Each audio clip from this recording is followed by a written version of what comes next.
அனைவருக்கும் வணக்கம். கார்த்திகை மாதம் வளர்பிறை சஷ்டி எந்த தேதியில வருகின்றது?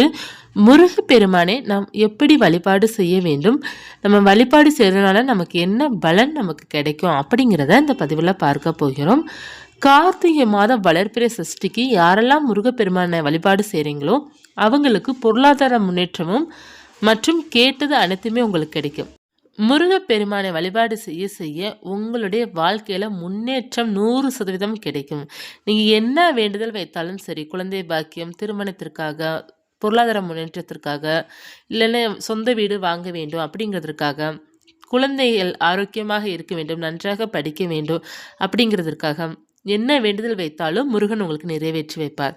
முருகனுக்கு எப்படி வழிபாடு செய்யணும் அப்படின்னா, முருகனுடைய படத்திற்கு செவ்வரளி மலர்களால் அலங்காரம் செய்துட்டு அல்லது மல்லிகைப்பூக்களால் அலங்காரம் செய்துட்டு நீங்கள் தீபம் 6 தீபம் அல்லது 2 தீபம் அல்லது 1 தீபம் உங்களுக்கு எத்தனை தீபம் ஏற்றணும்னு தோணுதோ அத்தனை தீபம் நீங்கள் ஏற்றிக்கொள்ளலாம். 6 தீபம் ஏற்றணும் விருப்பப்படுறீங்கன்னா 6 தீபம் ஏற்றலாம். இல்லை நான் ஒரே அகல் விளக்கு மட்டும் ஏற்ற போகிறேன் அப்படின்னா தாராளமாக ஏற்றி வைத்து வழிபாடு செய்யலாம். ஏற்றி வைத்துட்டு நெய்வேத்தியமாக தேனோ அல்லது பாலோ அல்லது நீங்கள் வெற்றிலை பாக்கு, வாழைப்பழம், முருகனுக்கு பிடித்த நெய்வேத்தியங்கள், தினைமாவு இதெல்லாம் வைத்து வழிபாடு செஞ்சால் நல்ல பலன் கிடைக்கும். அடுத்து நீங்கள் அர்ச்சனை பண்ணணும் விருப்பப்பட்டீங்க அப்படின்னா செவ்வரளி மலர்களால் முருகனுக்கு ஓம் சரணபவாய நமக்கு அப்படிங்கிற நாமத்தையும் மற்றும் கந்த சஷ்டி கவசம் பாராயணம் பண்ணணும். பாராயணம் பண்ணுவது மிக சிறப்பான பலன் கொடுக்கும். முருகனுடைய அருள் பரிபூர்ணமாக கிடைக்கும். இப்போ எனக்கு பாராயணம் பண்ணுறதுக்கு எனக்கு டைம் இல்லை அப்படி இருப்பவர்கள் காதால் கேளுங்க. அதை கவனமாக கேட்கணும். பாட்டு அது பாட்டில் ஓடிக்கிட்டு இருக்கட்டும், நம்ம பாட்டில் வேலையை பார்ப்போம் அப்படிங்கிறது அது கேட்குறதுக்கான பலன் நமக்கு கிடையாது. ஒவ்வொரு லைனும் நீங்கள் கவனித்து கேட்கணும். அப்படி கேட்கும்போது தான் சஷ்டியோட அந்த கவசத்தை கேட்ட பலன் நமக்கு கிடைக்கும். அப்படி இல்லைன்னா நமக்கு நார்மலாக நம்ம வீட்டில் ஏதோ ஒரு பாட்டு ஓடுது அப்படிங்கிற மாதிரி தான் இருக்கும். ஒன்று நீங்கள் கவனமாக கேட்கணும். அப்படி இல்லை என்றால் நீங்கள் பாராயணம் பண்ணணும். நீங்கள் பாராயணம் பண்ண உங்களுக்கு முருகனுடைய அருள் கிடைப்பதை உங்களால் உணர முடியும். முருகருக்கு பாடலாக பாடும்போது அவர் ஆனந்தம் அடைவார், அதை ரசிப்பார். அதனால் நீங்கள் பாடலாக பாடுங்க, ரொம்ப நல்ல பலன் கிடைக்கும்.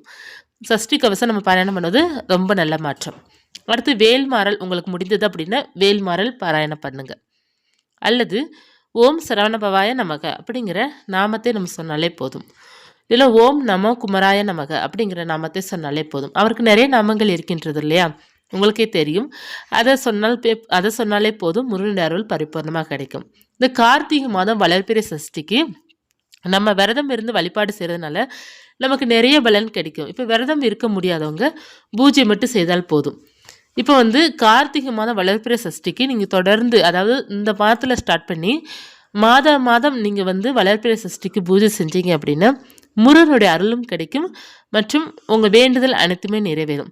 ஒரு மாதத்தில் மட்டும் நம்ம வழிபாடு செய்துட்டு நம்ம டிஃப்ரெண்ட் எதிர்பார்க்கக்கூடாது. நம்ம குறைந்தது ஒரு 6 வளர்பிறை சஷ்டிக்கு வழிபாடு செஞ்சால் தான் முருகனுடைய அருளை நம்மளால் உணர முடியும். ஒரே மாதத்தில் வழிபாடு செஞ்சுட்டேன், எனக்கு முருகன் எதுவுமே எனக்கு செய்யலை அப்படின்னா நீங்கள் நினச்சிங்க அப்படின்னா அது ஒரு பயனும் கிடையாது. நம்ம ஒரு மாதத்தில் வழிபாடு செய்வது முதல்ல நம்மளுடைய கர்மா குறைய ஆரம்பிக்கும். நமக்கு இருக்கிற பிரச்சனைகள் கொஞ்சம் கொஞ்சமாக தீர ஆரம்பிக்கும். அதற்கடுத்து நம்மளுடைய வேண்டுதலுக்கான வேலையை ஆரம்பிக்கும். நிச்சயமாக உணர்ந்து வழிபாடு செய்து பாருங்கள். 6 மாதத்துக்குள்ளே உங்களுக்கு நல்ல ரிசல்ட்டு கிடைக்கும். 6 வளர்பிறை சஷ்டிக்கு நீங்கள் தொடர்ந்து முருகனை வழிபாடு செய்து பாருங்கள். முடிந்தால் பக்கத்தில் இருக்கிற கோவிலுக்கு போயிட்டு வழிபாடு செய்து பாருங்கள். மிக மிக சிறப்பான பலன் கிடைக்கும். கோவிலில் அபிஷேகம் பண்ணுறாங்கன்னா ஏதாவது பொருள் வாங்கி கொடுங்க. உங்களால் முடிந்தது பால், தேன் மற்றும் சந்தனம், மஞ்சள், அரிசி மாவு, விபூதி, உங்களால் என்ன முடியுதோ அதை நீங்கள் வாங்கி கொடுக்கலாம். நம்ம இதுதான் வாங்கி கொடுக்கணும் அப்படிங்கிறதுல பன்னீர் வாங்கி கொடுத்தாலே போதும். உங்களால் முடிந்த சுவாமிக்கு வாங்கி கொடுத்து தீபம் ஏற்றி வைத்து கையெடுத்து கும்பிட்டு, முருகா என்னை நீ தான் பார்த்துக்கிடணும், எனக்கு என்ன தேவையோ அதை நீ தான் செய்து கொடுக்கணும் அப்படிங்கிறத நீங்கள் கேட்டுட்டு வந்தாலே போதும். முருகன் உங்களுக்கு எல்லாமே செய்து கொடுப்பார். அன்போடு நம்ம முருகன் வழிபாடு செய்யும்போது முருகன் அள்ளி கொடுக்க ரெடியாக இருப்பார். முருகனுக்கு இந்த வளர்பிறை சஷ்டி ரொம்ப விசேஷமான நாள். இந்த நாளை தவற விட்டுறாதீங்க. மாதம் வளர்பிறை சஷ்டி ஒரு நாள் வரும். அமாவாசைக்கு அடுத்து வர்றது வளர்பிறை சஷ்டி, பௌர்ணமிக்கு அடுத்து வருவது தேய்பிறை சஷ்டி. முருகனுக்கு வளர்பிறை சஷ்டி வழிபாடு செய்வதும் விசேஷம் தான். தேய்பிறை சஷ்டி வழிபாடு செய்யலாம். வளர்பிறை சஷ்டிங்கிறது பொருளாதார முன்னேற்றம் மற்றும் குழந்தை பாக்கியம் இவர்கள்லாம் நீங்கள் இந்த நாளன்று வழிபாடு செய்யும்போது மிக மிக சிறப்பான பலன் கிடைக்கும். என்னைக்கு நமக்கு வளர்பிறை சஷ்டி கார்த்திகை மாதத்திற்குரியது வருது அப்படின்னா கார்த்திகை மாதம் 21ஆம் தேதி மற்றும் டிசம்பர் 6ஆம் தேதி. வெள்ளிக்கிழமை அன்று வருகிறது. வெள்ளிக்கிழமை காலை எழுந்தவுடன் குளிச்சுட்டு முருகருக்கு தீபம் ஏற்றி வைத்துட்டு விரதம் இருக்க ஆரம்பிச்சுட்டு மாலை நேரம் மறுபடியும் நீங்கள் தீபம் ஏற்றி வைத்துட்டு பூஜையை முடிச்சுட்டு நீங்கள் விரதத்தை முடித்துக்கொள்ளலாம்.